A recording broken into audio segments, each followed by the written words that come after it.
Shabbos Daf Kuflam Dvav. Today's emails come from Yaakov Krieger. He says he's an 8-minute daf guy, and he has a great idea that we should start an email newsletter. Like the idea a lot. Thank you, Yaakov. Another Yaakov Razner from Harnov says that when his shir fell apart during COVID, he joined 8-minute daf to catch up on the dafim that he missed, and then he joined our regular shir, and he loves it. A great shkoyach for a wonderful, well-explained daf in every way, to a wonderful group of friends who enjoy every minute. Yaakov Razner, thank you. Reb Shimon Gamliel holds that whether it's a human baby or an animal, a newborn, they're not considered viable halachically until by a human being 30 days passes, and by an animal 8 days pass.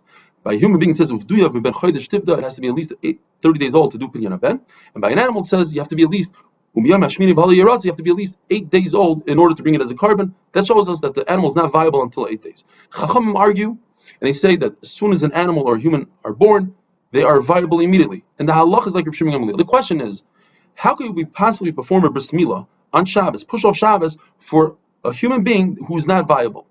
Says the Gemara, you're right. If you perform a bris milah, you're not over anything, because there's a maman of shach. If this baby survives, then it's a great bris milah. If the baby doesn't survive, then halachically the baby was dead when you perform the milah, and there's no isser to perform a milah. Then the question is, why does it say in the Mishnah that if a human is born, and we don't know whether it was born in the 7th month, the end of the 7th, or the beginning of the 8th month, cannot push off Shabbos for that milah? Why not? If it's going to survive, it's a great milah. If it won't survive, you didn't do an isser. And the answer is, you're right. You could perform a milah, but what you can't do, what the Mishnah is telling us, you cannot do machshirei mitzvah according to Rebbe Eliezer. You cannot create a knife because perhaps the baby won't survive, and then you just created a knife for no reason. When it comes to nevela, the Torah tells us v'chiyamus min habehema. The word min is extra. It should say v'chiyamus behema. We learn from here a tremendous chiddush that if you have an animal that you can't eat because it's a treifa, but you shecht it anyway, that shechit accomplishes that it removes the tumah from the animal after it dies.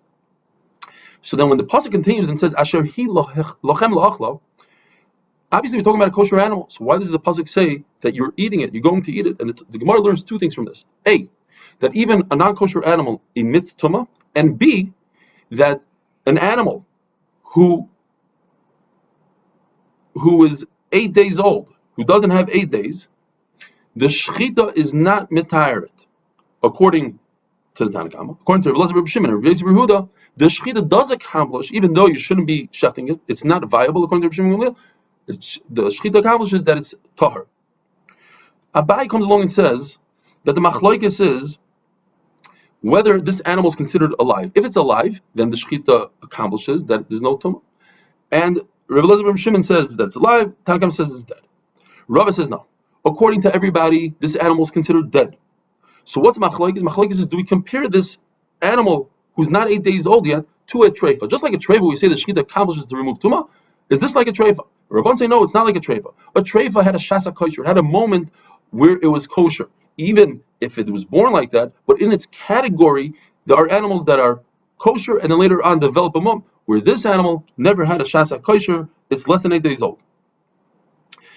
What is the machlokes between Reb Shimon Gamliel and Chacham? Reb Shimon Gamliel says that an animal is not viable until 8 days old, and a human is not viable until 30. Chacham say immediately.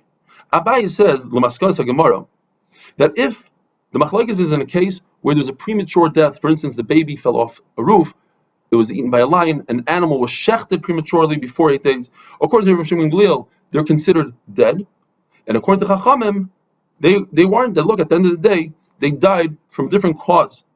But let's say if the baby or the animal yawned and died, in other words, they were extremely weak, so you see that they weren't viable, everybody would agree that they are considered dead. The Gemara tells the story of Papa and Rav Huna were offered igla tilta, that's considered the best type of meat, the third born calf. However, this calf was shechted on the 7th day. They didn't wait till the 8th day, and they refused to eat it because they hold like Reb Shimon Gamliel, and that's the halacha, that before 8 days, it's not viable and you shouldn't eat it. We have a concept called kalu chadashav. If you know for certain that this animal or this baby went full term, then we don't have to wait 30 days. We don't have to wait 8 days. Therefore, when it comes to an animal that kalu chadashav and was born on Yantav, so number one, this animal is not muktzah because it was already ready to eat through its mother. It was a full term baby. It just came out today. Second of all, you're allowed to eat it right away because kalu chadashav, you don't have to wait for 8 days. Same thing also, if a bechar was born with a mum and Bezin witnessed the mum at the birth, you're allowed to shecht it right away. Kolu chadashav.